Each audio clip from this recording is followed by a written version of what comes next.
Greetings everyone, my name is Greg. In this video I am going to be talking about why I am an atheist and anti-theist. But to start this off, I had asked a question on my Facebook wall for all non-Christians. I'm curious, what is your personal reason for not going along with the God concept? Beyond the there is no evidence, because that was really a given. I know for me it is morals and ethics. The God figure of Christianity is morally bankrupt. And the first person to answer this has given two answers. For me, the main reason is that God's omnipotence, and thus omniscience, as omnipotence always leads to omniscience, is not compatible with the belief in free will. If there is no free will, then evil cannot exist, as it is based on the ability of one to freely choose their actions. If a person is not responsible for their actions, then we can't call their behavior evil. If evil and free will don't exist, then this instantly proves the Bible to be false. He then added, to prove that free will is not compatible with God's omniscience, if I have an apple in one hand and an orange in the other, and I ask you to choose one of these, and God knows you're going to choose the apple, is it possible for you to choose the orange? If the answer is yes, then this means that God is not omniscient, hence not omnipotent, hence a weak God. If the answer is no, then this proves you have no free will and our future is predetermined by God. Thus, God is the root and source of all evil in existence. The next person had given a one-word answer, and that is evolution. The next had said God is a concept, an abstract idea, a general notion. Religious ideas and the God idea have their origins in fear. There doesn't seem to be any evidence to support these ideas or concepts. The concept of God or belief by itself is not necessary for me to be who I am. Then the next person isn't a Christian, they're not an atheist either, they're a Native American. They had said, over all native nations have nothing to do with evolution or anything like that.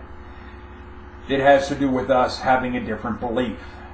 We believe that no matter who you are, as long as you give thanks to the Creator, notice there is no name, could be anything or anyone, then you're walking the living right road.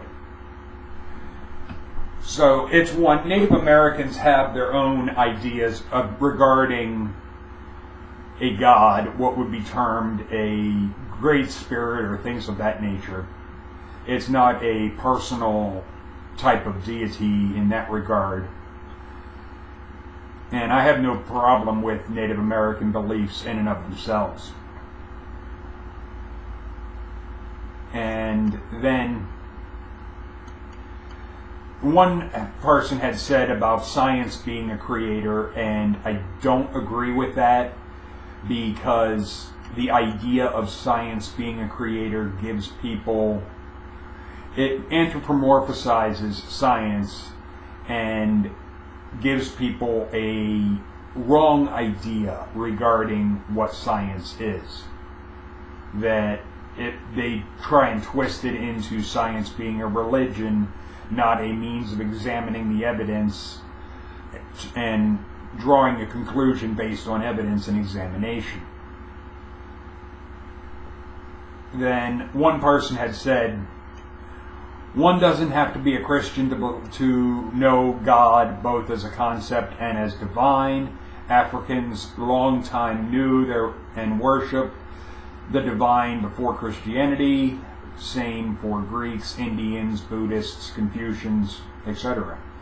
I disagree with the aspect of where they say about knowing. They knew.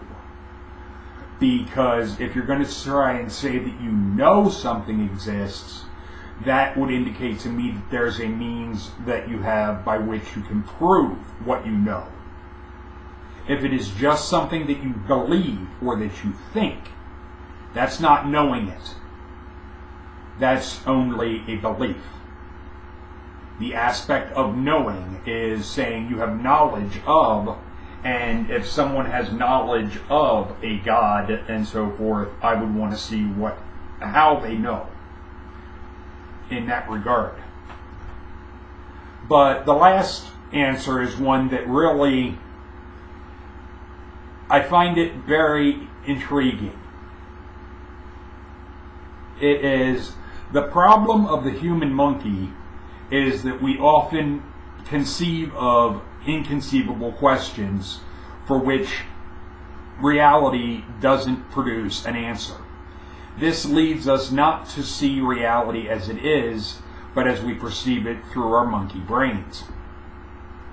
The human mind is a problem-solving tool. Thus, if not enough or no problem exists, it generates problems. Thus, the God concept was introduced into our psyche. Bored monkeys stopped masturbating long enough to question false metaphysical reasoning. If you look at it as a fundamentally solvable ability, you can see how humans have been mentally tranced by it. Once you see the falsehood, thus subscribing to the falsehood of belief, once seen as a falsehood, would even further be illogical. As a person of reason, I tend to dwell on the semi-nomadic. They could rule, as in Plato's cave. Once you see the perpetrators, the puppeteers, you can never look at the shadows the same way. What is false cannot be seen as real unless one suspends reality. So to sum it up, and to answer your question, logic and reason. That's the reason I'm not going along with the God concept. And that is one, I fully understand what they're getting at with the aspect of introducing the idea of the monkey brain and so forth, and how some questions really have no answer regarding, like, the God idea. You can't prove or disprove it, so it is really a nonsense question. And in that regard, Buddhists don't really address the God subject, because to them it's an unanswerable question, so it's one, what's the point? And I have no problem with Buddhism at all. I just don't go along with the aspect of suffering myself. However, when I say I am an atheist, and not only an atheist, but an anti-theist, some may not understand what that means. The aspect of atheism is simply dealing with the aspect of I do not believe in a God. Period. My anti-theism is based on Christianity, and it can also include Judaism and Islam, because it is the idea of the personal God. Not only do I not believe it exists, but I see it as a damn good thing that it doesn't. Because the personal theistic God, at least as depicted in the Bible, Quran, and Torah Tanakh, are things that are negative, harmful. It is not something that is a positive figure. It is not anything that is good for anyone. The idea of think a certain way or be tortured. This is immoral, unethical. I agree with the aspect of not going along with the God concept for logic and reason, as well as for the other, in a sense, deeper philosophical reasons, like the aspect of omnipotence, omniscience, and omnipresence are not consistent, as well as the inconsistencies in the Bible. Where the Christians might want to try and say about the atheist just wants to have their sin bullshit. I do not believe in sin at all. Which is not to say that I don't believe that people can make mistakes. We do. We can, not only can we make mistakes, we do make mistakes. But it's not a quote-unquote sin. The thing is, just because somebody makes a bad choice, a wrong move, fucks up, does not mean that they should be condemned or that they should be tortured. Nor does it mean that if somebody does do a wrong action, that torturing them or hurting them or harming them would in some way correct the problem. No, it doesn't.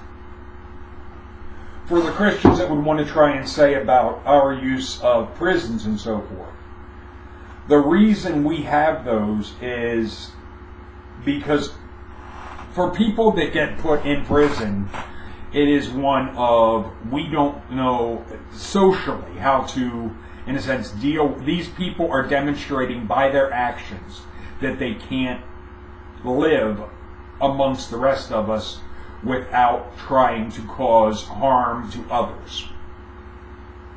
So, in that regard, people that are murderers, rapists, so forth, they have to be put and segregated from society because they're displaying by their virtue of their behavior that they can't coexist with the rest of us.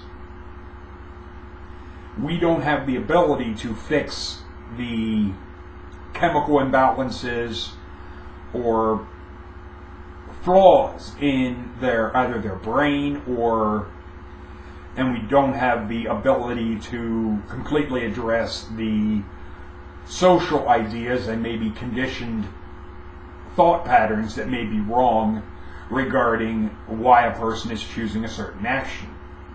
The thing is, we don't have the means by which at this time to correct the imbalances in people, so we have to use things like prisons as a means of, we have no other solution. And the aspect of the death penalty, again, we have no other solution. There's no way we're going to be able to fix the problem with somebody. So in that regard, for somebody that is like serial killer and so forth, we have no other alternative but to execute them.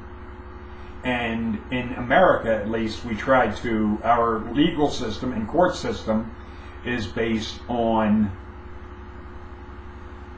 not having cruel and unusual punishment.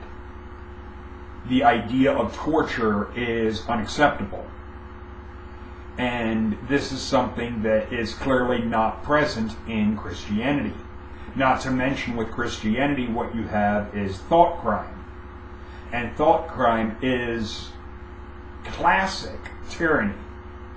It is not about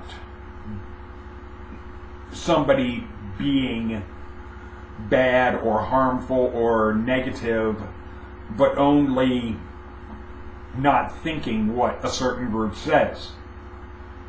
This does not mean that, to use the Christian term of someone that is like a murderer has to be punished. You don't punish someone by torturing them. Torture teaches nothing. Torture changes nothing. Torture proves nothing. There is also the aspect of thought crime when you're dealing with simply somebody doesn't think like you. That's not a crime. It's not harming anyone for the atheist to say, I simply don't believe in your God. I see no evidence to go along with your bullshit. They're saying that. They're not hurting anyone. They're fully entitled to not believe, just as much as you are entitled to believe. For the Christian to try and say that their religion is about love, but yet if they hear somebody say that they are an atheist, to be, oh, you're going to hell and all that happy shit. The thing is, what you're showing by virtue of that behavior and that threat mindset is that your belief system is rooted in malevolence, not in benevolence. You're not displaying a loving nature, but rather a cold, malicious, sadistic nature. That you're about think like me or be tortured. Not only, like I said, not only do I see no evidence for the God existing, I see it as a damn good thing. Because, as Christopher Hitchens had said, who among us would want to live in a celestial North Korea? It's one, I first heard about the term anti-theist from Christopher Hitchens. And when I heard him mention it and explain what he meant, it was one that I can go along with that. That fits me as well as the atheist. For those that want to try and say about you can't prove God doesn't exist, one thing I want to point out is that the idea of a deistic God, a force or source type of thing, does not help the theistic concept at all. Even if one would use the transcendental arguments for the existence of God, the tag shit, to try and say about logically a God could exist, okay, fine, so what? I'll grant you that it could, logically. But the Christian God can't because of what is termed the law of non-contradiction. To try and say that the Christian God is a figure of love, and yet if you don't go along with Jesus, that you're going to be tortured forever, that is not a loving behavior. That is a contradiction between the idea of being all loving and the think this way or be tortured. And because of in tag, the aspect of something that is logically contradictory can't exist, then the Christian God, according to the transcendental argument for the existence of a God, tag proves the Christian God doesn't exist because it is self-contradicting. It doesn't work. I had seen a video of Matt Slick on that, and I had posted a comment of that nature pointing out the law of non-contradiction, and I never heard back from him because the Bible God, the Christian God, is a self-contradicting proposition. So even if there would be some force or source behind the universe, that does not help theism one bit. Because if you want to try and go from the idea of a force or a source to something that cares who you're sticking your dick in or what thoughts you have to be able to prove that that force or source would care about what you think. Either way, it still comes down to evidence. You still have to prove that the God that you're claiming is a personal, it cares about you, it cares about your prayers or your wishes, and grants your wishes magically. You still have to prove that this exists and that it does these things. Because otherwise, there is no logical reason for anyone to go along with it. Just because you wish to believe it doesn't make it a fact. So what, you want to believe it? you can still be suffering from delusional disorder.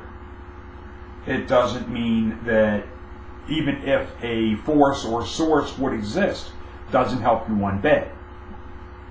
And lastly, to address this idea that there are no atheists, that all atheists are deists, that stupid shit that I'd come across, that is nonsense. Because what that is showing is a blatant misunderstanding that atheism is simply the disbelief in a God. Theism is the belief in a personal God. Agnosticism is about, I can't prove it either. I can't prove a God doesn't exist. Whereas like Gnosticism would be being able to prove that it does. So in a sense, in a technical, to be the most technical, I would be an agnostic, atheist, anti-theist. Agnostic in the aspect of I can't prove either way, but an atheist in the aspect of I don't believe in a God, and an anti-theist in the aspect of I see it as a damn good thing that there's no evidence that not only that a God doesn't exist, but that the Christian God doesn't exist. Because it is a very negative, sadistic, narcissistic, one could even say sociopathic and psychopathic, fictional character.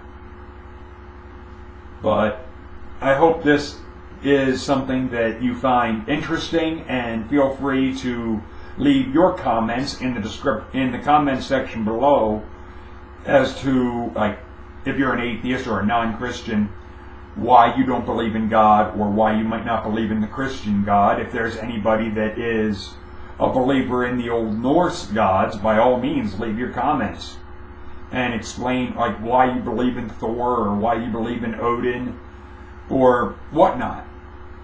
But I'll talk to you later.